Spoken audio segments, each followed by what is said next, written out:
எங்கள் பரிசுத்தமான தெய்வமே, இந்த அற்புதமான காலை வேளைக்காக உமக்கு நன்றி சொல்கிறோம், உமக்கு ஸ்தோத்திரம் செலுத்துகிறோம். ஆண்டவரே, இந்த நாளிலும் உம்முடைய பிரசன்னம் எங்கள் மேல் இருக்கட்டும், உம்முடைய கிருபை எங்கள் மேல் இருக்கட்டும். அப்பா, இந்த ஆராதனை வேளையிலே நாங்கள் பாடுகிற பாடல்கள், செய்தி எல்லாவற்றிலும் உம்முடைய மாறாத பிரசன்னம் நிறைந்திருக்க கட்டாயம் உதவி செய்யும். ஆண்டவரே, எங்களை உம்முடைய திரு இரத்தத்தினாலே கழுவி சுத்தமாக்கும்.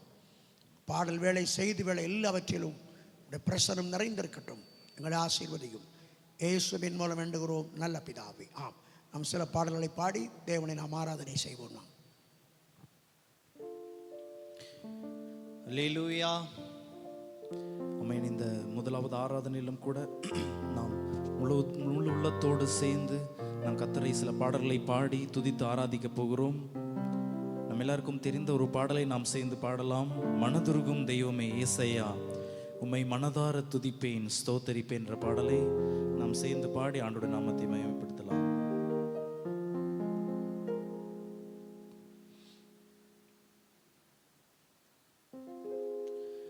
மனதுருகும் தெய்வமே ஏசையா, உம்மை மனதார துதிப்பேன் ஸ்தோத்தரிப்பேன்.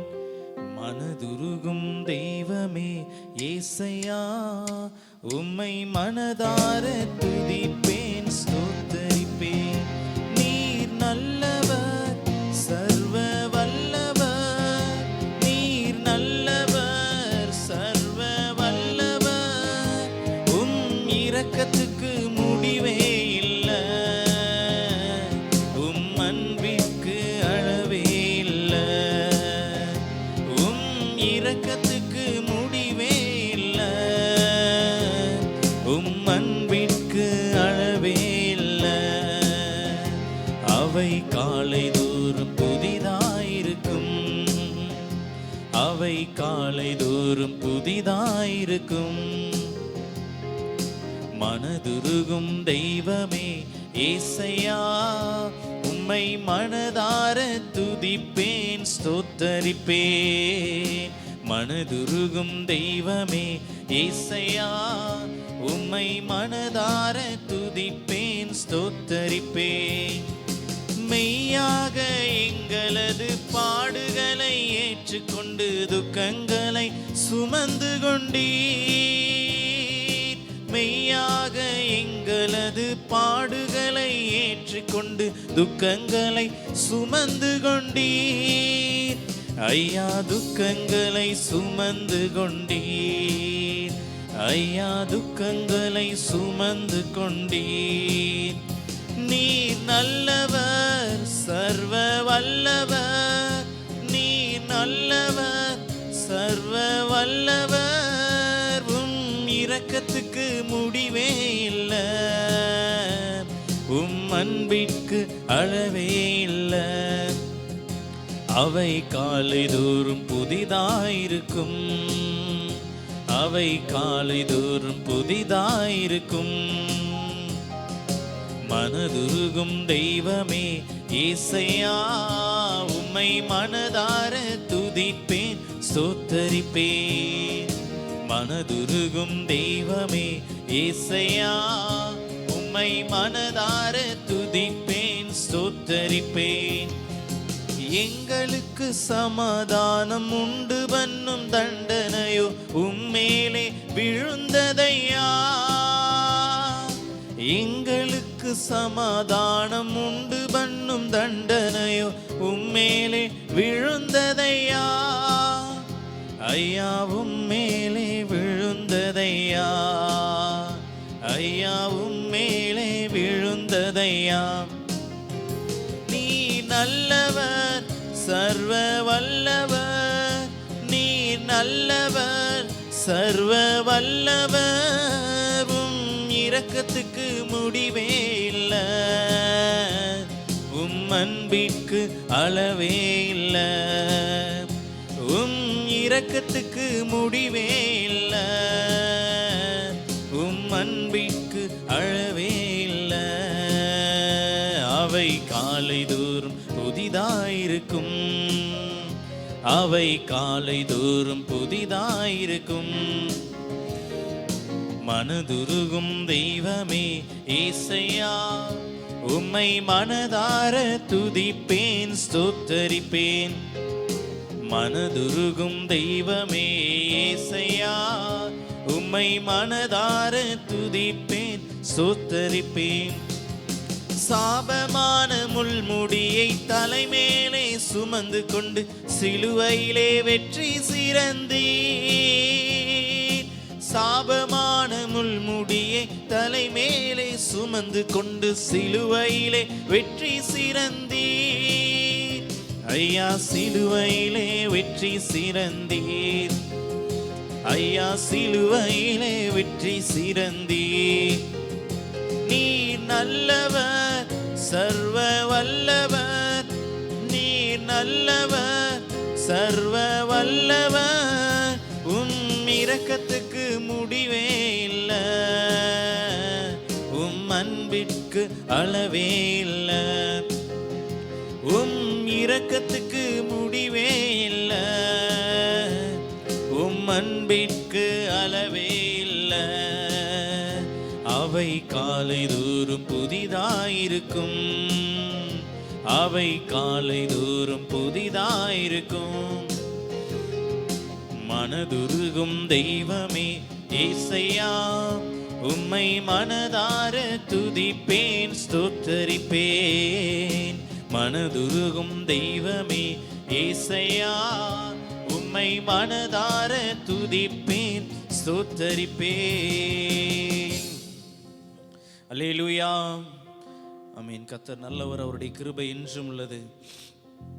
நாம் இந்த வேளையில் கூட நாம் அவரை சேர்ந்து நாம் ஆராதிக்க போகிறோம். முழு இருதயத்தோடு, முழு ஆத்மாவோடு, முழு பலத்தோடு. நமக்காக நம்முடைய பாடுகளை, நம்முடைய துக்கங்களை எல்லாம் சுமந்து கொண்ட அவரை நாம் முழு இருதயத்தோடு இந்த வேளையில் கூட ஆன்லைனில் பார்த்து கொண்டிருக்கிற எல்லாரும் நாம் சேர்ந்து ஆண்டவரை நாம் ஆராதிக்க போகிறோம். எல்லாரும் அப்புறம் இருக்கிற இடங்களிலே கண்களை மூடி ஆண்டவரை மாத்திரம் பார்த்து, ஆண்டவரை பார்த்து நாம் இப்பொழுது அவரை ஆராதிக்க போகிறோம். மெய்யாக எங்களது பாடுகளை நீர் ஏற்றுக்கொண்டீர், எங்கள் துக்கங்கள் எல்லாம் சுமந்து கொண்டீர். நன்றி. எங்களது மீறுதலால் காயப்பட்டீர், நொறுக்கப்பட்டீர், தழும்புகளால் சுகமானோம். எங்களது மீறுதலால் காயப்பட்டீர், நொறுக்கப்பட்டீர், தழும்புகளால் சுகமானோம். உந்தன் தழும்புகளால் சுகமானோம், உந்தன் தழும்புகளால் சுகமானோம். நீர் நல்லவர் சர்வ வல்லவர், நீர் நல்லவர் சர்வ வல்லவர். உம் இரக்கத்துக்கு முடிவே இல்லை, உம் அன்பிற்கு அளவே இல்லை. உம் இரக்கத்துக்கு முடிவே இல்லை, உம் அன்பிற்கு அளவே இல்லை. அவை காலை தோறும் புதிதாயிருக்கும், அவை காலை தோறும் புதிதாயிருக்கும். மனதுருகும் தெய்வமே ஏசையா, உம்மை மனதார துதிப்பேன் ஸ்தோத்தரிப்பேன். மனதுருகும் தெய்வமே ஏசையா, உம்மை மனதார துதிப்பேன் ஸ்தோத்தரிப்பேன். அப்படி எல்லாரும் இருதயத்தின் ஆழத்திலிருந்து ஆண்டவரை பார்த்து, ஆண்டவரே உமக்கு நன்றி அப்பா, உம்மை உயர்த்துகிற ஆண்டவரே. அப்பா, இந்த நாள் உம்மை நாங்கள் மகிமைப்படுத்துகிறோம், உம்முடைய நாமத்தை உயர்த்துகிறோம் அப்பா. ஆண்டவரே, எங்களது மீறுதல்களால், எங்களுடைய பாவங்களால், எங்களுடைய அக்கிரமங்களால் நீர் நொறுக்கப்பட்டீர். உம்முடைய தழும்புகளால் நாங்கள் சுகமாகிறோம் ஆண்டவரே. உம்முடைய தழும்புகளால் நாங்கள் பலன் அடைகிறோம். அல்லேலூயா. பலியான செம்மறி பாவங்கள் எல்லாம் சுமந்து தீர்த்தவரே, பலியான சிம்மரி பாவங்கள் எல்லாம் சுமந்து தீர்த்தவரே, பரிசுத்த ரத்தம் எனக்காக அல்லோ, பாக்கியம் பாக்கியமே. பரிசுத்த ரத்தம் எனக்காக அல்லோ, பாக்கியம் பாக்கியமே. பரிசுத்தரே படைத்தவரே, ஆராதனை ஆராதனை. பரிசுத்தரே படைத்தவரே, ஆராதனை ஆராதனை.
ஆண்டவரே, உம்முடைய வல்ல செயல்களை நினைத்து உமக்கு நன்றி செலுத்துகிறோம். ஆண்டவரே, பலியான செம்மறி ஆண்டவரே, அடிக்கப்படுகிற ஆட்டை போல ஆண்டவரே ஸ்தோத்திரம், நீர் கொண்டு போகப்பட்டு எங்களுடைய பாவங்களுக்காக பலியான ஆண்டவரே தேவ ஆட்டுக்குட்டியே, உம்மை நாங்கள் துதிக்கிறோம் ஆண்டவரே, உம்மை உயர்த்துகிறோம் அப்பா, உம்மை மகிமைப்படுத்துகிறோம் ஆண்டவரே, உம்மை ஆராதிக்கிறோம் ஆண்டவரே. எல்லாரும் இறுதி நாளத்தில் இந்த ஆண்டவரை துதித்து மகிமைப்படுத்தலாம் அப்பா. இந்த ஆண்டவரே ஸ்தோத்திர நாளிலும் உம்முடைய நாமத்தை உயர்த்துகிறோம் ஆண்டவரே, உம்மை ஆண்டவரே ஆராதிக்கிறோம் முழு இருதயத்தோடு, முழு ஆத்மாவோடு, முழு பலத்தோடு உமக்கு நாங்கள் நன்றி செலுத்துகிறோம். நீர் இதுவரை எங்களை நடத்தினீரே, அதற்காக நன்றி. எங்கள் பாவங்கள் எல்லாம் மன்னித்தீரே, நன்றி. அக்கிரமங்களை எல்லாம் சுமந்து கொண்டீரே, நன்றி ஆண்டவரே. அப்பா, இந்த வேளையில் உம்மை ஆராதித்து துதித்து மகிமைப்படுத்துகிறோம் அப்பா. தேவனாய கர்த்தருடைய கரத்தில் ஒப்பு கொடுக்கிறோம். மீதியான வேலைகளில் ஆளுகை செய்து கொள்ளும். இயேசுவின் நாமத்தில் பிதாவே, ஆமென். சங்கீதம் 84 நாம் முறைப்படி மாறி மாறி வாசிப்போம். சேனைகளின் கர்த்தாவே, உடைய வாசஸ்தலங்கள் எவ்வளவு இன்பமானவைகள். என் ஆத்துமா கர்த்தருடைய ஆலய பிரகாரங்களின் மேல் வாஞ்சும் தவனமாக இருக்கிறது. என் இருதயமும் என் மாம்சமும் ஜீவனுள்ள தேவனை நோக்கி சத்தமிடுகிறது. என் ராஜாவும் என் தேவனுமாகிய சேனைகளின் கர்த்தாவே, உம்முடைய பீடங்களில் அடைக்கலான் குருவிகளுக்கு வீடும் தகைவிலான் குருவிகளுக்கு குஞ்சுகளை வைக்கும் இடம் கிடைத்ததே. உடைய வீட்டிலே வாசமாயிருக்கிறவர்கள் பாக்கியவான்கள். அவர் எப்பொழுதும் துதித்து கொண்டே இருப்பார்கள். உண்மையிலே பலன் கொள்கிற மனுஷனும் தங்கள் இருதயங்களில் செவ்வையான வழியை கொண்டிருக்கிறவர்களும் பாக்கியவான்கள். அழுகையின் பள்ளத்தாக்கி ஒருவர் நடந்து அது நீரூற்றலை கொள்ளுகிறார்கள். மலைகளும் குளங்களை நிரப்பும். பலத்தின் மேல் பலமடைந்து சீயோனிலே தேவ சமூகத்திலே காணப்படுவார்கள். சேனைகளின் தேவனாகிய கர்த்தாவே, என் விண்ணப்பத்தை கேளும். யாக்கோப்பின் தேவனே, செபிகொடும். எங்கள் கேடகமாகிய தேவனே, கண்ணூக்கமாயிரும். என் அபிஷேகம் என்னுடைய முகத்தை பாரும். 1000 நாளை பார்க்கிலும் உமது ஆலய பிரகாரங்களில் செல்லும் ஒரே நாள் நல்லது. ஆகாமியத்தின் கூடாரங்களில் வாசம் பண்ணுவதை விட என் தேவனுடைய ஆலயத்தில் வாசற்படியில் காத்திருப்பதை தெரிந்து கொள்வேன். தேவனாகிய கர்த்தர் சூரியனும் கேடகமாய் இருக்கிறார். கர்த்தர் கிருபையும் மகிமையும் அருள்வார். உத்தமமாய் நடக்கிறவளுக்கு நன்மையை வழங்காதீரார். சேனைகளின் கர்த்தாவே, உம்மை நம்பியிருக்கிற மனுஷன் பாக்கியவான். அன்பான கடவுளுடைய பிள்ளைகளே, 84ஆம் சங்கீதம் ரொம்ப அற்புதமான ஒரு சங்கீதமாக இருக்கிறது. இது கோராகின் புத்திரர் பாடிய சங்கீதம். இந்த சங்கீதத்தில் அவர் சொல்லுகிற சத்தியம், சேனைகளின் கர்த்தாவே, உடைய வாசஸ்தலங்கள் எவ்வளவு இன்பமானவைகள் என்று பார்க்கிறோம். ஒரு வாசம் பண்ணுகிற வாசஸ்தலங்கள் எவ்வளவு இன்பம். அந்த சேனைகளின் கர்த்தர் எங்கே வாசம் பண்ணுகிறார்? நமக்குள்ளே வாசம் பண்ணுகிறார், நமக்குள்ளே தங்கி இருக்கிறார். உண்மையாகவே நாம் வாசம் பண்ணுகிற வாசஸ்தலம் இன்பமானது. இந்த பைபிள் சொல்லுகிறது, நீங்களே ஜீவனுள்ள தேவனுடைய ஆலயமாக இருக்கிறீர்கள் என்று சொல்லுகிறது. அந்த ஜீவனுள்ள தேவன் தங்கியிருக்கிற ஆலயம் நம்முடைய இருதயமாகிய வாசஸ்தலம். ஆகவே இந்த இருதயம் ஒரு இன்பமாக இருக்க வேண்டும், மகிழ்ச்சியாக இருக்க வேண்டும், சந்தோஷமாக இருக்க வேண்டும். ஒவ்வொரு நாளும் எனக்குள் இருக்கிற தேவன் பெரியவர் என்று சொல்லி நாம் அவர் எப்போது துதித்து மகிமைப்படுத்த கடமைப்பட்டிருக்கின்றோம். 2ஆம் வசனத்தில், என் ஆத்துமா கர்த்தருடைய ஆலய பிரகாரங்களின் மேல் வாஞ்சையும் தவறுமாயிருக்கிறது. என் இருதயமும் என் மாம்சமும் ஜீவனுள்ள தேவன் நோக்கி கெம்பீர சத்தமிடுகிறது. அவ்வளவு இருதயமும் மாம்சமும் அவ்வளவு வாஞ்சை அவரை நோக்கி ஒரு கெம்பீர சத்தம் போடுகிறது. என்ன ஒரு வாஞ்சை! அநேகருக்கு பலவிதமான வாஞ்சைகள் காணப்படும், பலவிதமான விருப்பங்கள் காணப்படும், பலவிதமான ஆசைகள் பலருக்கு காணப்படும். எத்தனையோ மனிதனுடைய ஆசைகள் மனித உள்ளங்களில் காணப்படுகிறது. ஆனால் இந்த சங்கீதக்காரன் சொல்லுகிறான், என் மாம்சமும் என் இருதயமும் ஜீவனுள்ள தேவனை நோக்கி கெம்பீர சத்தமிடுகிறது என்று சொல்லுகின்றான். இன்றைக்கு நம்முடைய வாழ்க்கையிலே அந்த தெய்வத்தை நோக்கி நாம் ஒரு கெம்பீரமாக ஒரு வாஞ்சை உள்ள ஒரு இருதயத்தோடு வாழும் பொழுது ஆண்டவர் நிச்சயமாகவே நம்மை ஆசீர்வதிப்பார். அவர் நம்முடைய உள்ளத்தில் வாசம் பண்ண வேண்டும். ஆலயமாக நம் இருதயத்தை அவர் கொடுக்க வேண்டும். அதே போல் அவர் தங்கியிருக்கிற பரலோகத்திலே நாம் போய் வாசம் பண்ணுகிற மக்களாக எப்போதும் அந்த பரலோகத்தை நாம் வாஞ்சிக்க வேண்டும். ஆகத்தான் 4ஆம் வசனத்தில், உம்முடைய வீட்டில் வாசமாயிருக்கிறவர்கள் பாக்கியவான்கள், எப்பொழுதும் உம்மை துதித்து கொண்டிருப்பார்கள். அவர் வேறு வேலையே இல்லை அவர்களுக்கு, ஆண்டவர் துதிக்கிற வேலை தான். ஆனால் அந்த பரலோகத்திலே வாசமாக இருக்கக்கூடிய ஒரு இருதயம் நமக்கு இருக்க வேண்டும். அன்பான கடவுளுடைய பிள்ளைகளே, இந்த காலைவேளையிலே நாம் அப்படிப்பட்ட ஒரு இருதயம் நமக்கு இருக்க வேண்டும். அவர்கள்தான் அந்த பரலோகத்தில் போய் தங்க வேண்டும் என்று விரும்புகிறவர்கள்தான் பலத்தின் மேல் பலனடைந்து அந்த சீயோனில் காணப்படுவார்கள். அந்த பலத்தின் மேல் பலனடைவார்கள். நாம் பலவீனம் அடைந்து விடக்கூடாது. நம்முடைய ஆவிக்குரிய வாழ்க்கையிலே நாம் பலனடைய வேண்டும். இப்படிப்பட்ட ஒரு பெரிய ஒரு வாஞ்சை நமக்கு இருக்க வேண்டும். இந்த காலையில் அப்படிப்பட்ட ஒரு வாஞ்சை ஆண்டவரிடத்தில் கேட்க வேண்டும். கடைசியாக ஒரு வசனத்தில் சொல்லி முடிக்கிறேன். தேவனாகிய கர்த்தர் சூரியனும் கேடகமானவர். கர்த்தர் கிருபையும் மகிமையும் அருள்வார். அவர் சூரியன், வெளிச்சம். உங்களுக்கும் எனக்கும் வெளிச்சம் கொடுக்கிறவர் சூரியனாக இருக்கின்றார். நம்முடைய வாழ்க்கையில் இருக்கிற இருள் அகன்று போய்விடும். அவர் சூரியனாக இருப்பார் என்று சொன்னால் எல்லா இருள்களும் விலகி போய்விடும். சமீபத்தில் ஒரு மனிதன் செய்வனை பில்லு ஜூனியை வைத்து அவர்கள் குடும்பம் முழுவதும் பரிதாபமான நிலைக்கு வந்துட்டாங்க. அவர் சாப்பிடுகிற அந்த உணவு நரகலாக மாறிவிடும். சாப்பிட முடியாது. நரகல் நாத்தம், பொறுக்க முடியாத நாத்தமாக இருக்கும் இந்த சாப்பாடு. ஹோட்டலில் போய் வாங்கி சாப்பிடுவாங்க. ஹோட்டலில் அவங்க அங்கே நாறி போயிடும். நாத்தம் பொறுக்க முடியாது. மூக்கு பக்கம் சாப்பாடை கொண்டு போக முடியாது. அந்த மாதிரி சில மந்திரத்தை வச்சு அவளை பட்டினியாகவே கொல்லணும்னு சொல்லி வச்சுட்டாங்க. அன்பான கடவுளுடைய பிள்ளைகளே, மந்திரங்கள் இருக்கிறன, ஆனால் கடவுளுடைய பிள்ளைகளுக்கு இல்லை. அதனால் அவங்க முடிவு பண்ணாங்க, குடும்பமாக எத்தனை காலத்திற்கு சாப்பிட முடியாமல் இருக்கிறது. காலையில் சாப்பாடு செஞ்சாச்சுன்னா நாறிடுது, நாத்தமாகிடுது, நரகலாக மாறிடுது. ஆனால் சாப்பாடத்தான் இருக்கும், இந்த சுமல் அந்த மாதிரி ஆயிடுது. கடைசியில் மத்தியானம் சாப்பிட முடியல. அது நாத்தத்தோடு கொஞ்சம் கொஞ்சம் சாப்பிடுவாங்க. முழு குடும்பமும் கண்ணீர் வடிச்சிட்டு இருக்காங்க. எத்தனையோ மந்திரவாதிகளை பார்த்தாங்க, எத்தனையோ ஆட்களை பார்த்தாங்க, ஒரு வேலையும் ஆகலை. கடைசியில் அவர்கள் குடும்பமாக முடிவு பண்ணாங்க, இப்படி நம்முடைய உணவு ஹோட்டலில் போய் சாப்பிட்றோம், எங்கே போகிறோம், எல்லாமே இப்படி ஆகி போயிருதா என்று தற்கொலை பண்ணும்படியாக கடந்து போன வேளையில் அது இரவு நேரம் ஆகட்டும் என்று கடற்கரையில் உட்கார்ந்திருந்தார்கள். அந்த கடற்கரையிலே உலக பிரசித்தம் பெற்ற ஒரு தேவ மனிதன் பிரசங்கம் செய்து கொண்டிருந்தார்.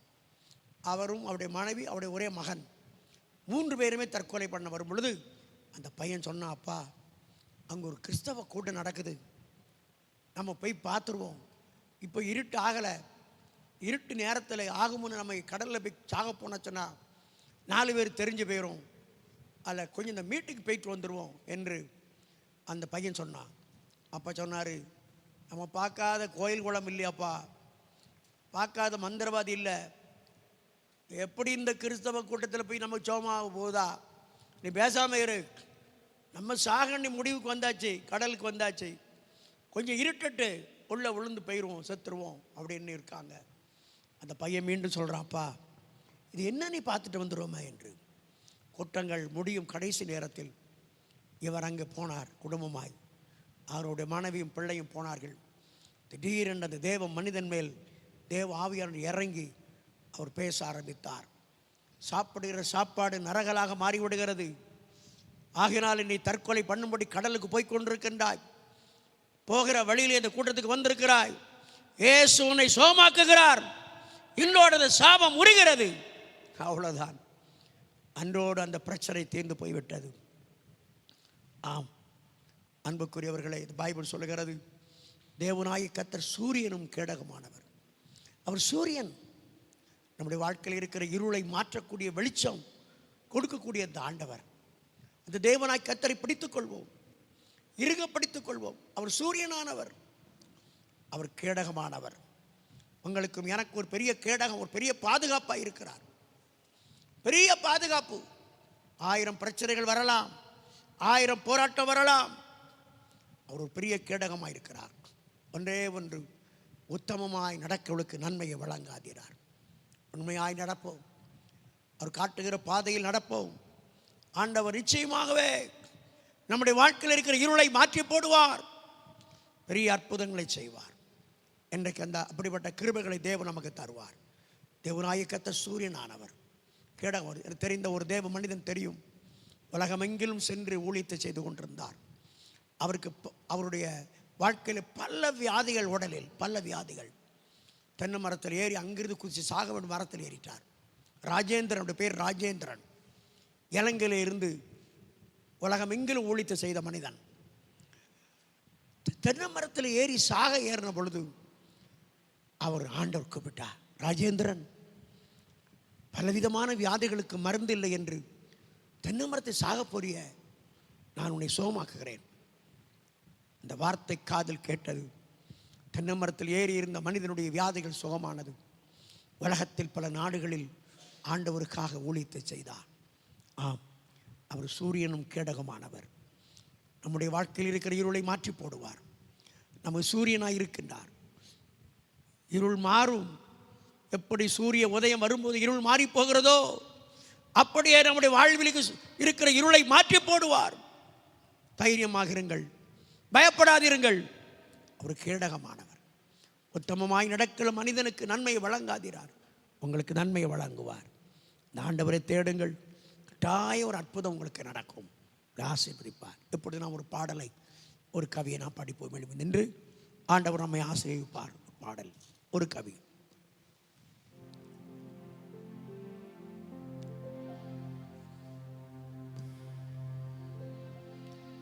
தாகம் தாகம் இன்றி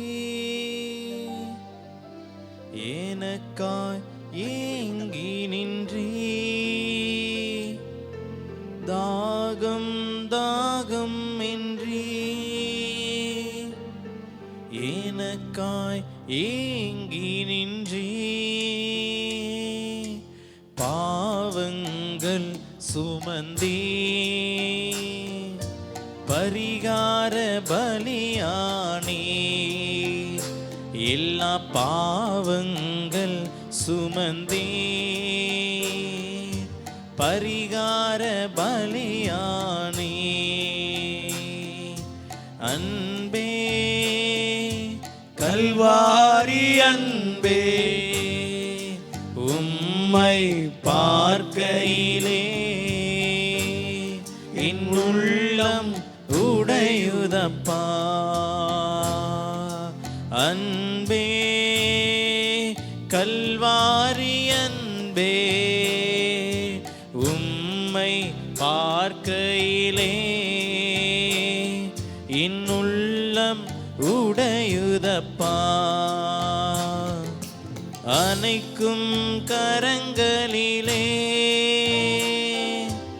ஆணிகளா சுவாமி, அனைக்கும் கரங்களிலே ஆணிகளா சுவாமி, நினைத்து பார்க்கையிலே என் நெஞ்சம் உடையுதப்பா. அன்பே கல்வாரி அன்பே, உம்மை பார்க்கையிலே என் உள்ளம் உடையுதப்பா. உம்மை பார்க்கையிலே என் உள்ளம் உடையுதப்பா. கண்களை மூடி பிரார்த்தனை செய்வோம். அன்பின் ஆண்டவரே, இந்த அற்புதமான காலைவழிக்காக நன்றி சொல்கிறோம். உம்முடைய வசனத்தில் நாங்கள் சில காரியத்தை இந்த காலையிலே பார்க்க இருக்கிறோம். எங்களை ஆசீர்வதியும் ஆண்டவரே. உம்முடைய சத்தத்தை கேட்கட்டும், உம்முடைய சத்தத்தை கேட்கட்டும் ஆண்டவரே. எங்களோடு கூட நீர் பேச வேண்டும் என்று மன்றாடுகிறோம். இந்த காலையிலே எங்களை ஆசீர்வதியும், உம்முடைய குரலை கேட்கட்டும், எங்களோட பேசும். இயேசுவின் மூலம் வேண்டுகிறோம் நல்ல பிதாவே. 1ஆம் அதிகாரம் 19ஆம் வசனத்தை தொடர்ந்து அதிலிருந்து நாம் பேசிக் கொண்டிருக்கின்றோம். குற்றமில்லாத மாசற்ற ஆட்டுக்குட்டியாகிய கிறிஸ்துவின் விலையேறப்பட்ட இரத்தத்தினாலே மீட்கப்பட்டீர்கள் என்று அறிந்திருக்கின்றோம். நம்முடைய ஆண்டவருடைய இரத்தம் குற்றமில்லாத மாசற்ற ஆட்டுக்குட்டின் இரத்தம். அந்த இரத்தத்தினாலே நாம் மீட்கப்பட்டிருக்கின்றோம். அதான கடவுளுடைய பிள்ளைகளே, கிறிஸ்துவின் இரத்தம் என்பது விலையேறப்பட்டது. அது மாசற்ற பரிசுத்த இரத்தம், விலையே இல்லாத ஒரு இரத்தம். அந்த இரத்தம் மீட்டெடுத்திருக்கின்றது. அந்த இரத்தத்தினாலே நமக்கு வரக்கூடிய ஏராளமான ஆசீர்வாதங்களில் இன்னைக்கு ஒரு 2-3 ஆசீர்வாதத்தை விரைவாக பார்ப்போம். முதலாவதாக, அந்த இரத்தத்தை சிந்தி நம்முடைய சாபங்களை ஆண்டவர் மாற்றி விடுகின்றார். ஒரு மனிதனுடைய வாழ்வில் பலவிதமான சாபங்கள் கூடிக்கொண்டிருக்கின்றன. அந்த சாபங்களை தேவன் மாற்றுகிறார். இன்றைக்கு ஒரு ஐயாவோடு பேசிக்கொண்டிருந்தேன். அவர் இப்படி சொன்னார். ஒரு வீட்டில் ஒரு பெண் திடீரென்று மரித்து போய்விட்டால், இன்னொரு பெண் பைத்தியமாக இருக்கின்றாள். அந்த குடும்பம் ஒரு பெரிய சாபத்துக்குள்ளாகிவிட்டது. ஏன்? அவருக்கு தெரிந்த ஒரு மனிதனை அழைத்து கொண்டு வந்தார். நல்ல குளிக்க வைத்தார்.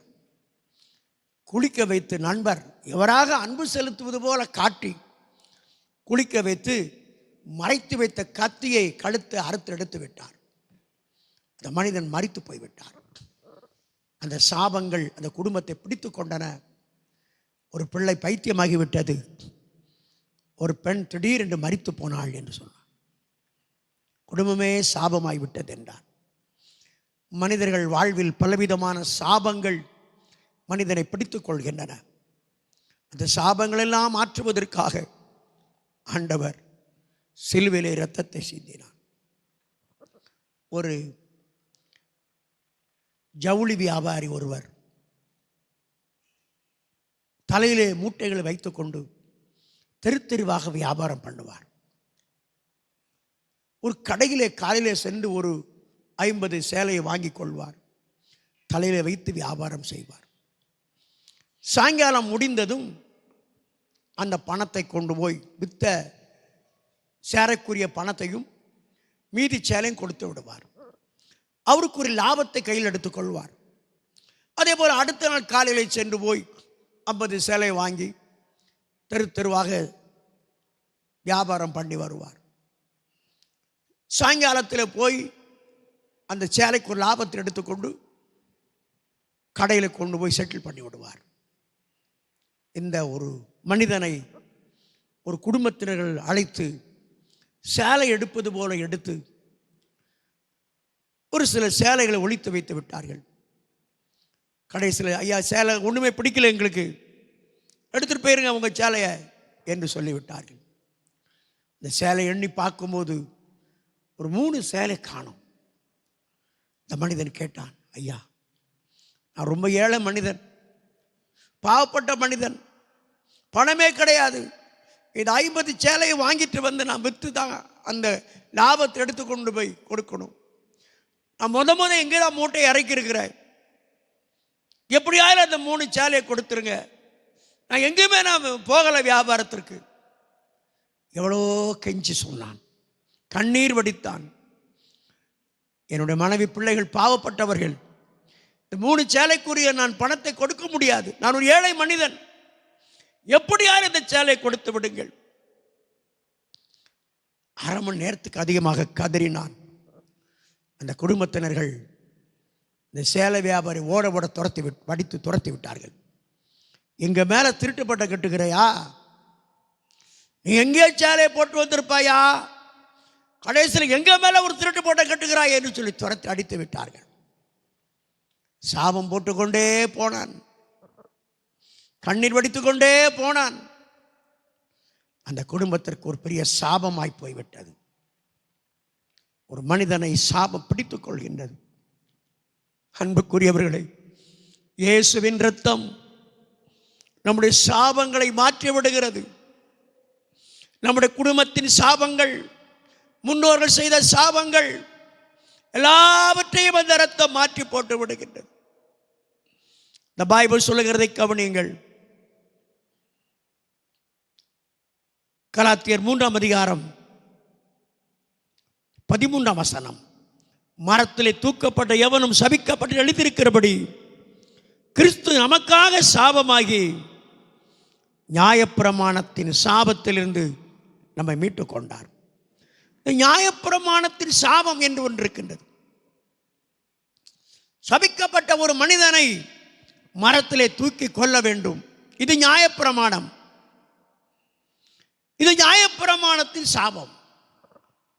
இயேசு கிறிஸ்து சிலுவை மரத்திலே உங்களுக்காக எனக்காக தொங்கி அந்த சாபத்தை எல்லாம் ஏற்றுக்கொண்டார். அவர் இரத்தம் சாபத்தை மாற்றி விடுகிறது, இயேசுவின் இரத்தம்.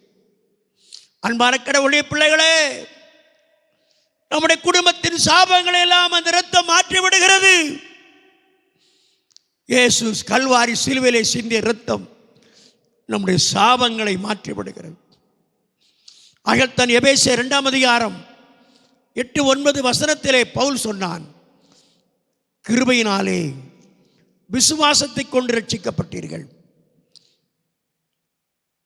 இது உங்களால் உண்டானதல்ல, இது தேவனுடைய ஈவு. தேவனுடைய ஈவு என்ன? தன் சொந்த குமாரனை மரத்திலே தொங்க வைத்து கொல்லும்படி அனுப்பி வைத்தார். தேவனுடைய ஈவுதான் அவர் சிலுவையிலே சாபமானது. ஒரு ஈவு. ஈவு என்றால் என்ன? கொடுக்க முடியாததை கொடுப்பது ஈவு, அரிதானதை கொடுப்பது ஈவு. ஈகை ஈவு எல்லாம் கொடுக்க முடியாததை கொடுப்பதுதான் ஈவு. கொடுக்க முடியாததை உங்களுக்காக எனக்காக அவர் கொடுத்திருக்கிறார். சிலுவையிலே தன் குமாரனை சாபமாக்கி இருக்கின்றார். தேவனுடைய ஈவு. அந்த இயேசுவிடத்தில் ஓடி வரும் பொழுது நம்முடைய சாபமெல்லாம் நீங்கி போய்விடுகிறது, நம்முடைய குடும்பத்தில் சாபமெல்லாம் மறைந்து போய்விடுகிறது. அந்த இயேசுவிடத்தில் வர வேண்டும். அன்புக்குரியவர்களே, கிருபையினாலே விசுவாசத்தை கொண்டு ரட்சிக்கப்பட்டீர்கள், இது உங்களால் உண்டானதல்ல. தேவனுடைய ஈவு. தேவனுடைய கிருபை என்ன? உங்களுடைய சாபங்களை, என்னுடைய சாபங்களை சிலுவையிலே ஏற்றுக்கொண்டார். தேவ கிருபை. அந்த தேவ கிருபையை விசுவாசிக்க வேண்டும். இயேசுவை விசுவாசிக்க வேண்டும். அவ்வளவுதான். அந்த விசுவாசம், கிறிஸ்து எனக்காக சாபமானார் என்று விசுவாசிக்கும் பொழுது, அந்த இயேசுவை ஏற்றுக்கொள்ளும் பொழுது நம்முடைய சாபமெல்லாம் நீங்கி போய்விடுகிறது. எத்தனை அற்புதமான ஆண்டவர் பாருங்கள். இந்த காலங்களிலே அற்புதமான கடவுளுடைய பிள்ளைகளே, நம்முடைய சாபத்தை இயேசு சிலுவையிலே சுமந்திருக்கின்றார். ஆக தன் புனித பவுலடியார் ரோமர் 3ஆம் அதிகாரம் 25-26 வசனத்திலே இப்படி சொன்னார். தேவன் பொறுமையாயிருந்த காலத்தில் நடந்த பாவங்களை பொறுத்து கொண்டதை குறித்து நம்முடைய நீதியை காண்பிக்கும்படியாகவும் தாம் நீதி உள்ளவரும், அவர் நீதியை காட்டுறாராம். ஏன்னா நாம் செய்த பாவத்தை பொறுத்து கொண்டாரு. இப்ப அதுக்கு நீதி செய்யணும். எதுக்கு? நீங்களும் நானும் செய்த பாவத்திற்கு நீதி செய்யணும். அவர் அதாவது ஒரு நீதிபதி வந்து சரியா தீர்ப்பு செய்யணும். அவர் நீதி உள்ள நியாயாதிபதி. பவுல் சொல்றதை கவனியுங்கள். தேவன் பொறுமையாயிருந்த காலத்திலே நடந்த பாவங்களை பொறுத்து கொண்டதை குறித்து தம்முடைய நீதியை காண்பிக்கும் பொருட்டாகவும் தாம் நீதி உள்ளவரும் இயேசுவிடத்தில் விசுவாசமாயிருக்கிறவனை நீதிமான் ஆக்குறமாய் விளங்கும்படி இக்காலத்திலே தமது நீதியை காண்பிக்கும் பொருட்டாக, கவனிங்க, அவர் நீதி உள்ளவர். உங்க மேல என் மேல நீதியை காட்டணும். அந்த நீதியை காண்பிப்பதற்காக நாம் செய்த பாவத்தை பொறுத்து கொண்டார். எப்படி நீதி காட்டுறது? தம்முடைய குமாரனை அனுப்பி உங்களுக்காக எனக்காக நம்மேல் நீதியை காண்பிப்பதற்காக அவர் மேல் கோமாக்கினை காண்பித்தார் சிலுவையிலே. உங்களுக்காக எனக்காக அவர் சாபமாய் இருக்கிறார். உங்களுக்கும் எனக்கும் நீதியை செய்ய வேண்டும். சும்மா செஞ்சிட முடியாது. நீங்கள் நானும் செய்த பாவத்திற்கு ஒரு சாபம் இருக்கிறது. அந்த சாபத்தை மாற்ற வேண்டும். அவர் நீதி உள்ளவர். என்ன செய்கிறது? தன்னுடைய சொந்த குமாரனை இந்த பூமியில் அனுப்பி சாபமாக்கினார். ஆகத்தறிந்த பவுல் பேசுகிறதை உங்களுக்கு நான் வாசிக்கிறேன். தேவன் பொறுமையாயிருந்த காலத்தில் நடந்த பாவங்களை பொறுத்து கொண்டதை குறித்து தம்முடைய நீதி காண்பிக்கும் பொருட்டாகவும் தாம் நீதி உள்ளவரும் இயேசுவிடத்தில் விசுவாசமாயிருக்கிறவனை நீதிமான் ஆக்குறமாய் விளங்கும்படி இக்காலத்திலே தமது நீதியை காண்பிக்கும் பொருட்டாக கிறிஸ்து இயேசுடைய இரத்தத்தை பற்றி விசுவாசத்தினாலே பலிக்கும் கிருபாதார பலியாக அவர் ஏற்படுத்தினார். கிருபாதார பலி. அந்த பலி உங்களுக்கும் எனக்கும் கிருபை கொண்டு வந்து விட்டது. அவர் சிலுவையிலே பலியானது உங்களுக்கும் எனக்கும் சாபத்திலிருந்து விடுதலையாகிற ஒரு கிருபை கிடைத்திருக்கின்றது. கிருபாதார பலி. அவர் கிருபைக்கு ஒரு ஆதாரம். உங்கள் மேலும் என் மேலும் ஒரு கிருபை காண்பிக்க வேண்டும் என்பதற்காக அவரை பலியாக்கினார். அன்புக்குரியவர்களே, அந்த பலியாய் போன அந்த இயேசுவை பார்க்கும் பொழுது, அவர் மேல் விசுவாசம் வைக்கும் பொழுது உங்கள் மேல என் மேல கிருபை கிடைக்கின்றது. அந்த கிருபையினாலே அவரை விசுவாசிக்கும் பொழுது சாபத்திலிருந்து விடுதலை ஆகி விடுகின்றோம். இன்றைக்கு காலை வேளையில் நாம் என்ன செய்ய வேண்டும்? அந்த இயேசுவை விசுவாசிக்க வேண்டும். அவர் நமக்காக சாபமாயிருக்கிறார். நாம் தேவனிடத்தில் அன்பு கூர்ந்ததினால் அல்ல, அவர் நம்மில் அன்பு கூர்ந்து நம்மை நீதிமானாக்க வேண்டும், நம்முடைய சாபங்களை மாற்ற வேண்டும் என்று நாம் அவர் மேல் அன்பு கூர்ந்ததினால் அல்ல, நம்மேல் அவர் அன்பு கூர்ந்து நமக்காக சாபமாக தன்னுடைய மகனை குமாரனை இந்த பூமிக்கு அனுப்பி இருக்கின்றார். 1 யோவான் 4ஆம் அதிகாரம் 10ஆம் வசனத்திலே வாசிக்கிறோம். நம் தேவனிடத்தில் அன்பு கூர்ந்ததினால் அல்ல, அவர் நம்மிடத்தில் அன்பு கூர்ந்து நம்முடைய பாவங்களை நிவர்த்தி செய்கிறதற்கு கிருபாதார பலியாக தம்முடைய குமாரனை அனுப்பினார். நம்மிடத்தில் அன்பு கூர்ந்து, அன்புக்குரியவர்களே, இந்த வார்த்தைக்கு யோசித்து பாருங்கள். நம்மிடத்தில் அன்பு கூர்ந்து நம்முடைய பாவங்களை நிவர்த்தி செய்யும்படிக்கு ஒரு கிருபாதார பலியாக இயேசுவை அனுப்பினார். அன்பானவர்களே, நம்மிடத்தில் அன்பு கூர்ந்தார். நம்மிடத்தில் அன்பு கூர்ந்தார். கிருபாதார பலியாக அவர் அனுப்பி இருக்கிறார். நாம் அவர் மேல் அன்பு கூறவில்லை. கடவுளுடைய சட்டம் சொல்லுகிறது, உன் தேவனாய் கட்டடத்தில் முழு இருதயத்தோடும் முழு ஆத்துமாவோடும் முழு மனதோடும் முழு பலத்தோடும் அன்பு கூற வேண்டும். இது தேவ சட்டம். அவர் மேல் அன்பு கூறல. இந்த பைபிள் சொல்லுகிறதை கவனிங்கள். இந்த பைபிள் சொல்லுகிற சத்தியத்தை உங்களுக்கு சொல்லட்டும். 1 கொரிந்தியர் 16ஆம் அதிகாரம் 22ஆம் வசனம். அவருக்கு அன்பு கூறாதவன் சபிக்கப்பட்டவன். சபிக்கப்பட்டவன். முழு இருதயத்தோடும் முழு பலத்தோடும் முழு ஆத்துமாவோடும் அவருக்கு அன்பு கூற வேண்டும். இது தேவ சட்டம். அப்படி அன்பு கூறாதவன் சபிக்கப்பட்டவன். முழு இருதயத்தோடும் முழு பலத்தோடும் முழு ஆத்துமாவோடும் அவர் மேல் அன்பு கூறாமல் இருக்கும் பொழுது ஒரு சாபம் நம்மை பிடித்துக் கொள்கின்றது. அந்த சாபம் உங்கள் மேல் வரக்கூடாது என்பதற்கு, என் மேல் வரக்கூடாது என்பதற்காக அவரே சொந்த குமாரனை உங்களுக்காக எனக்காக உங்கள் மேல் என் மேல் அன்பு கூர்ந்து, நாம் அவர் மேல் அன்பு கூறவில்லை. அன்பு கூறாத காரணத்திற்காக ஒரு சாபம் நம்மை பிடித்துக் கொண்டிருக்கிறது. இந்த சாபத்தை மாற்றுவதற்காக இயேசுவை நமக்காக சாபமாக்கினார். இயேசுவிடத்தில் வரும் பொழுது அந்த இரத்தத்தை பற்றி விசுவாசம், அந்த கிருபாதார பலியின் மேல் வைத்திருக்கிற விசுவாசம் உங்களையும் என்னையும் சாபத்திலிருந்து விடுதலை ஆக்கி நம்மை ஒரு உண்மை உள்ள மனிதனாக மாற்றி விடுகின்றார். இன்றைக்கு காலை வேளையில் அன்பான கடவுளுடைய பிள்ளைகளே, இந்த பைபிள் சொல்லுகிறதை கவனிங்கள். ரோமர் 3ஆம் அதிகாரம் 23ஆம் வசனம். நம்ம எல்லாரும் பாவம் செய்து தேவ மகிமை இழந்து போயிட்டோம். தேவ மகிமை இழந்துட்டோம். அவர் மேல் அன்பு கூறாமல் போனதினாலே ஒரு சாபம் நம்மை பிடித்திருக்கின்றது. தேவ மகிமையும் இழந்து விட்டோம். நாம் அதனை இன்னைக்கு நாம் அந்த தேவனிடத்தில் வர வேண்டும். அந்த ஆண்டவரிடத்தில் வர வேண்டும். நம்முடைய சாபங்களை மாற்ற சாபமாய் போனார். நம்ம நீதிமானாக மாற்ற அவர் பாவியானார். இன்றைக்கு நாம் முழு இருதயத்தோடும் முழு மனதோடும் அந்த ஆண்டவர் மீது அன்பு கூற வேண்டும். அவர் விசுவாசிக்க வேண்டும். நம்முடைய சாபங்கள் எல்லாவற்றையும் மாற்றி விடுகின்றார். நம்மை ஆசீர்வதிக்கின்றார். நமக்கு அற்புதங்களை செய்கின்றார். நம்மை விடுதலை செய்கின்றார்.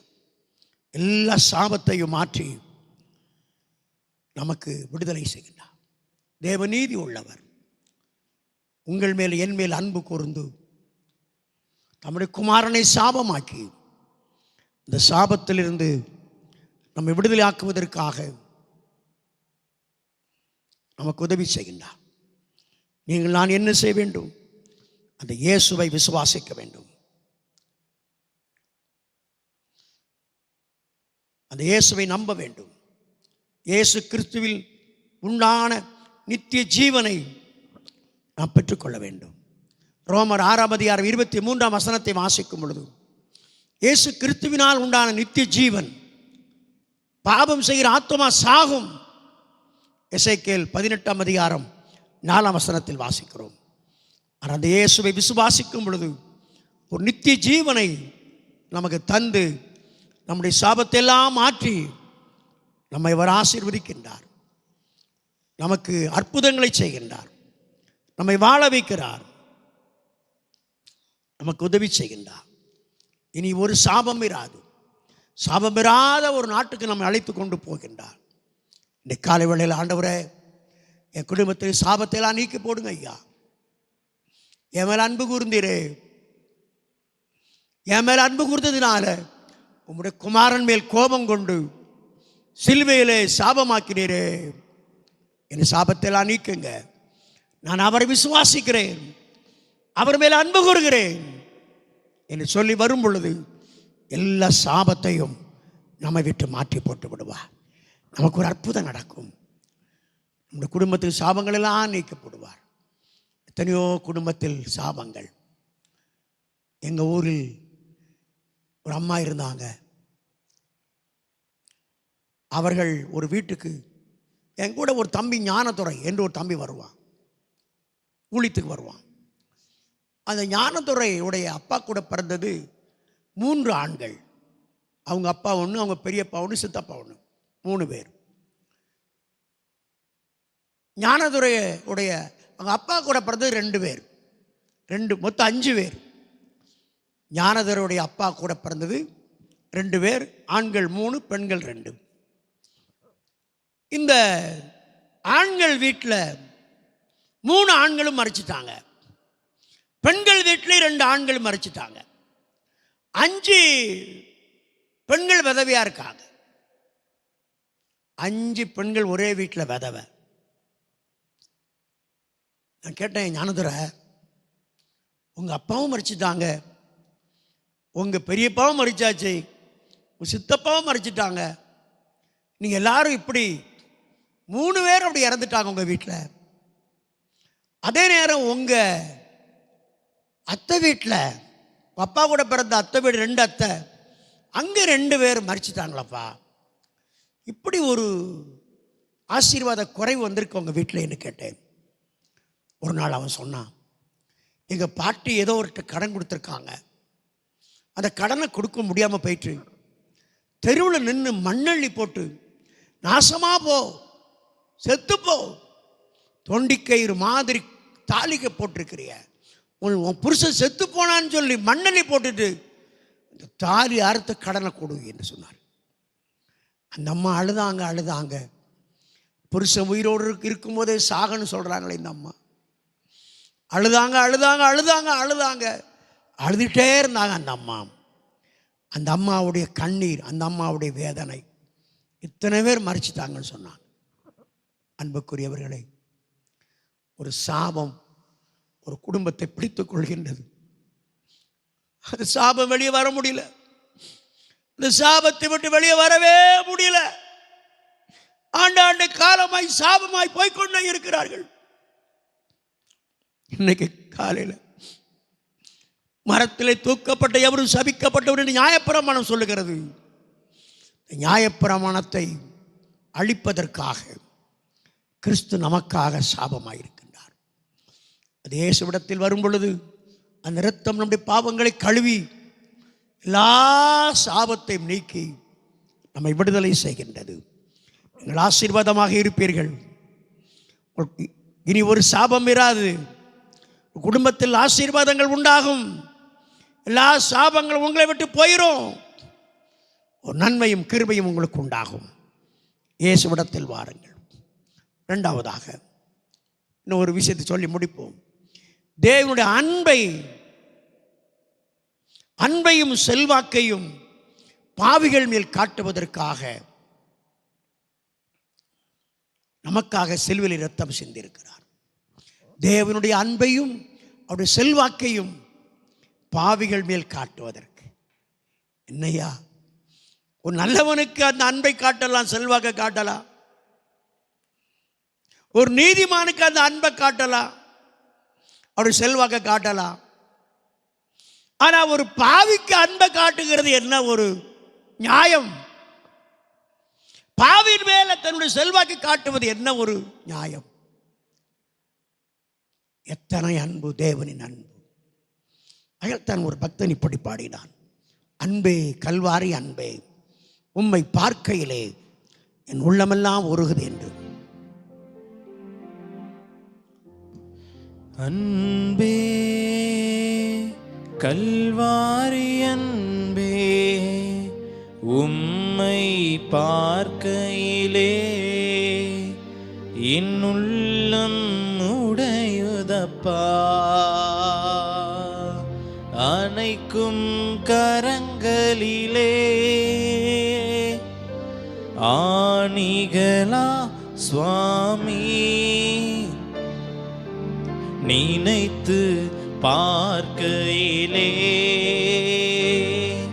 என் நெஞ்சம் உடையுதப்பா. நினைத்து பார்க்கையிலே என் நெஞ்சம் உடையுதப்பா. அன்பே கல்வாரி அன்பே உம்மை பார்க்கையிலே உன் உள்ளம் உடையுதப்பா. தேவனுடைய அன்பையும் அவருடைய செல்வாக்கையும் காட்டுவதற்காக நமக்காக சிலுவையில் இரத்தத்தை சிந்தினார். ஓ, தேவ அன்பு எவ்வளவு ஆழம் உள்ளது! பாவிகள் மேல் அன்பை காட்டுவதற்காக உங்கள் மேல் என் மேல் வைத்த அந்த செல்வந்தர் செல்வாக்கை காட்டுவதற்காக இரத்தத்தை சிந்தி இருக்கிறார். எத்தனை அன்பு! நீதிமானுக்கா ஒருவன் மரிப்பது அரிது, நல்லவனுக்கா ஒருவேளை ஒருவன் மரிக்க துணிவான். நாம் பாவிகளாயிருக்கில் கிறிஸ்து நமக்காக மரித்ததினாலே தேவன் நம்மேல் வைத்த அன்பை வழங்க பண்ணினார். நீதிமானுக்காக ஒருவேளை ஒருவர் மரிக்கலாம். நாம் பாவிகளாயிருக்கையில் கிறிஸ்து நமக்காக மரித்ததினாலே தேவன் நம்மேல் வைத்த அன்பை வழங்க பண்ணினார். தேவனுடைய அன்பை காட்டுவதற்காக, அவருடைய செல்வாக்கை காட்டுவதற்காக நமக்காக அவர் இரத்தத்தை சிந்தி மரித்திருக்கின்றார். அவருடைய அன்பு விலையேறப்பட்ட அன்பு, அது மாறாத அன்பு. அந்த அன்பை காட்டுவதற்காக பாவிகள் மேல், துரோகிகள் மேல், சண்டாளர்கள் மேல் காட்டுவதற்காக இயேசு அங்கே சிலுவையிலே மரித்து இரத்தம் சிந்தி இருக்கிறார். நல்லவனுக்கா ஒருவேளை ஒருவன் மரிக்கலாம். நாம் பாவிகளாக இருக்கையில் கிறிஸ்து மரித்திருக்கின்றார். யோவான் 3:16 தேவன் தம்முடைய ஒரே பேரான குமாரனை விசுவாசிக்கிற எவனோ அவன் கெட்டு போகாமல் நித்திய ஜீவனை அடையும்படிக்கு அவருடைய குமாரனை தந்தருளினார் என்று பார்க்கிறோம். தேவனுடைய அன்பு 2 காரியத்திலே வெளிப்படுகின்றது. ஒன்று, நமது பாவத்தின் அபதாரத்திலிருந்து நம்மை காப்பாற்றுகிற தியாக அன்பு. பாவிக்கு பயங்கரமான தண்டனை உண்டு. மனிதன் கொடுமையான பாவம் செய்யும் போது ஆயுள் தண்டனை போ. ஓரளவுக்கு பாவம் செஞ்சா ஒரு 10 ஆண்டு போ, உள்ள போ. கெட்டு ஒரு 10 லட்சம் கெட்டு அபதாரம். கொடுமையான பாவங்களை செய்யும் போது கொடுமையான தண்டனைகள் உண்டு. நமது பாவத்தின் அபதாரத்தில் இருந்து நம்மை காப்பாற்ற வேண்டும். தியாகத்தின் அன்பு. ஒன்று தியாகத்தின் அன்பு. 2 வகையில் அந்த அன்பு வெளிப்படுகிறது. ஒன்று தியாகத்தின் அன்பு, பாவத்தின் தண்டனையிலிருந்து காப்பாற்றுகிற அன்பு. இரண்டாவது அன்பு, அவர் நம்மை காப்பாற்றிய பொழுது நமக்கு இருந்த தகுதியின்மையை அளவை காண்பிப்பதற்கு. நமக்கு அதுக்கு ஒன்றுமே கொடுக்க முடியாது. நாம் செஞ்ச பாவத்துக்கு ஒன்றுமே கொடுக்க முடியாது, தகுதியே கிடையாது. என்ன கொடுக்க முடியும்? அவர் நம்மை காப்பாற்றிய பொழுது நமக்கு இருந்த தகுதியின்மையை காண்பிப்பதற்காக. உனக்கு ஒன்றும் முடியாதப்பா, ஒன்று தோப்பரணம் போட முடியுமா? முடியாது. நீ செஞ்ச பாவத்துக்கு இங்கிருந்து மெட்ராஸ் வரைக்கும் நடக்கணும் முடியுமா? முடியாது. போகிற வழியில செத்து போயிடுவோம், நடக்க முடியாது. ஆகையால் தான் 2வதாக அவர் நம்மை காப்பாற்றிய போது நமக்கு இருந்த தகுதியின்மை அளவை உன்னால முடியாதே, நீ வெளியே வர முடியாதப்பா, இதில் இருந்து நீ காப்பாற்றப்படவே முடியாது, தகுதியே கிடையாது. அப்பா, இயேசுவின் அன்பு எவ்வளவு அன்பு! இந்த அன்பை எப்படி வளர்க்க முடியும்? நம்முடைய பாவத்தின் அபதாரத்தில் இருந்து நம்மை காப்பாற்றும் தியாக அன்பு. இரண்டாவதாக, அவர் நம்மை காப்பாற்றிய போது நமக்கு இருந்த தகுதியின்மையின் அளவை காண்பிப்பதற்கு. உன்னால் எந்த விதத்திலும் விடுதலை அடைய முடியாது. உன்னால் எந்த விதத்திலும் நீ வெளியே வர முடியாதப்பா. இதிலிருந்து நீ ஜீரோ தான். கொஞ்சம் கூட நீ ஹீரோ ஆக முடியாது. தகுதியா கிடையாது உனக்கு ஹீரோ ஆவதற்கு. உன்னை ஹீரோ ஆக்குவதற்கு நான் தகுதி இல்லாத உனக்காக என் அன்பை காட்டி இருக்கிறேன். தேவனின் அன்பு எவ்வளவு விலையேறப்பட்டது! இந்த அன்பை உணர வேண்டும். இந்த அன்பை அறிந்து கொள்ள வேண்டும். இந்த அன்பை அறிந்து அந்த அன்புக்காக ஊழியத்தை செய்ய வேண்டும். அன்புக்காக தியாகம் பண்ண வேண்டும். அதைத்தான் அவர் எதிர்பார்க்கின்றார். இயேசு ஏன் இரத்தம் சிந்தினார்? தேவனுடைய அன்பையும் செல்வாக்கையும் நமக்கு காண்பிப்பதற்காக இரத்தத்தை சிந்தி இருக்கின்றார். கிறிஸ்து என்றால் அதற்கு கிரேக்க வார்த்தை கிறிஸ்டோஸ் என்று எழுதப்பட்டிருக்கின்றது. அதற்கு அபிஷேகம் பண்ணப்பட்டவர், மேசியா. எதற்கு அபிஷேகம் பண்ணப்பட்டிருக்கிறார்? உங்களுக்காக, எனக்காக பலியாவதற்காக, தேவ அன்பை உலகத்திற்கு உங்களுக்கும் எனக்கும் காண்பிப்பதற்காக ஒரு அபிஷேகம் பண்ணப்பட்டிருக்கின்றார். என்ன அற்புதமான ஒரு தேவன் பாருங்க. அவர் யார்? அவர் ராஜா, உலகத்தின் ராஜா. ஏசாயா 9ஆம் அதிகாரம் 6-7 வசனத்தை வாசிக்கிறோம். பாவிகளை காப்பாற்றுவதற்காக தேவன் திரு குமாரனை அனுப்பி அந்த தியாகத்தை பார்க்கும் பொழுது மனிதனுடைய வாயினால் அதை விவரிக்க முடியாது. ஒரு பாவியை காப்பாற்ற தேவன் தியாகம் பண்ணி இருக்கிறதை மனித வாயினால் விவரிக்க முடியாது, சொல்ல முடியாது. தெய்வத்திற்கும் மனிதனுக்கு இருக்கிற தூரம் கணக்கிட முடியாத தூரம். நம்மை காப்பாற்ற தியாகமாய் சிலுவையிலே அன்பு கூர்ந்தார்.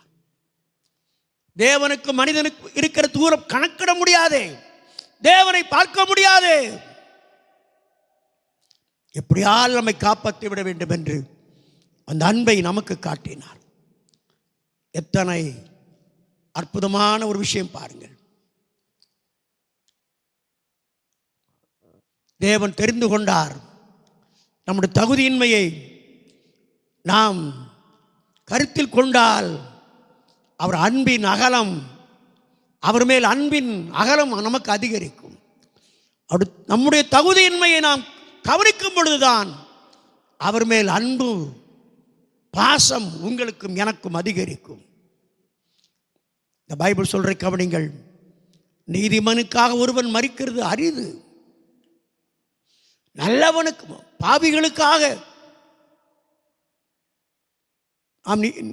பாவிகளாயிருக்கையில் கிறிஸ்து நமக்காக மரித்ததினாலே தேவன் நம்மேல் வைத்த அன்பை வழங்க பண்ணினார். நாம் தெய்வீக தண்டனைக்கு பாத்திரவான்கள். ஆனால் தேவன் நமக்காக தியாகம் செய்தார். தமது குமாரனை அனுப்பினார். நம்முடைய பாவத்தை விடுதலை செய்தார். தேவ அன்பை நமக்கு காண்பிப்பதற்காக உங்கள் மேலும் என் மேலும் வைத்திருக்கிற செல்வாக்கை நமக்கு சொல்வதற்காக மரித்திருக்கின்றார். நாம் பேசிக்கொண்டே போகலாம், சமயமில்லை. என்ன செய்கிறது? இந்த காலங்களில் அந்த ஆண்டவரிடத்திலே நம்மை அர்ப்பணிக்க வேண்டும். அந்த ஆண்டவருக்கு நம்மை ஆழமாக பிரச்சனை செய்ய வேண்டும். ஆண்டவரே, உமக்காக வாழ்வேன் ஐயா. என் மேல் வைத்த அன்பு எவ்வளவு பெரியது, பாசம் எவ்வளவு பெரியது ஆண்டவரே. உமக்காகவே வாழ்வேன், உமக்காகவே ஜீவிப்பேன் என் வாழ்நாளெல்லாம் உமக்காக வாழ்வேன் என்று சொல்லி நீங்கள் உங்களை அர்ப்பணியுங்கள். ஆண்டவர் உங்களை ஆசீர்வதிக்கட்டும். உங்களுக்காக நான் ஒரு சின்ன ஜெபத்தை ஏறெடுக்கட்டும். கண்களை மூடி பிரார்த்தனை செய்வோம். எங்கள் அன்பின் ஆண்டவரே, இந்த அற்புதமான கால வேளைக்காக நன்றி சொல்லுகிறோம். இந்த அற்புதமான கால வேளைக்காக ஆண்டவரே உம்மை நன்றியோடு துதிக்கிறோம் ஐயா. ஆண்டவரே, எங்கள் மேல் வைத்த அன்பு எவ்வளவு விலையேற பெற்றது. தகுதியில்லாத எங்களுக்கு காட்டிய அன்பு, கொஞ்சம் கூட தகுதி இல்லாத எங்களுக்கு காட்டிய அன்பு ஆண்டவரே எவ்வளவு விலையேற பெற்றது ஆண்டவரே. மெய்யாகவே எங்களுடைய பாடுகளெல்லாம் ஏற்றுக்கொண்டீரே, துக்கங்களெல்லாம் சுமந்தீர் ஐயா. உங்களுடைய சாபத்தெல்லாம் மாற்றி போட்டு விட்டீர் ஐயா. சாபங்களை மாற்றுவதற்காக ரத்தம் சிந்திருக்கிறீர். உங்களுடைய அன்பையும் செல்வாக்கையும் எங்கள் மேல் காட்டுவதற்காக ரத்தத்தை சிந்திருக்கிறீர் ஆண்டவரே. எங்களை ஆசீர்வதியும் ஆண்டவரே. எங்களுக்கு உதவி செய்யும் ஐயா. எங்களை வாழ வைங்க. இந்த சாபத்திலிருந்து எங்களை காப்பாற்றி விட்டுருங்க. வேண்டாம் இந்த சாபம். ஓடி வருகிறோம் சிலுவை அண்டை, ஓடி வருகிறோம் சிலுவை அண்டை. ஏற்றுக்கொள்ளும் அப்பா. தூரமாய் போன இளையகுமார் ஓடி வந்தது போல நாங்கள் ஓடி வருகிறோம். எங்களை ஏற்றுக்கொள்ளும், எங்களை ஆசீர்வதியும்.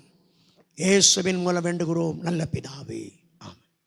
என் ஆத்துமாவே கர்த்தரை ஸ்தோத்திரி, என் முழு உள்ளமே பரிசுத்த நாமத்தை ஸ்தோத்திரி.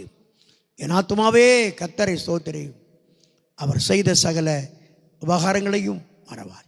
நம்முடைய கர்த்தராகிய இயேசு கிறிஸ்துவின் கிருபையும் நம்முடைய பிதாவாகிய தேவனுடைய அன்பும் பரிசுத்த ஆவியானவரின் அந்யோன்யக்கும் ஏக சமாதானமும் நம் அனைவரோடும் இன்றும் என்றும் எப்போதும் சதா காலங்களில் நிலைத்திருப்பதாக. ஆமென்.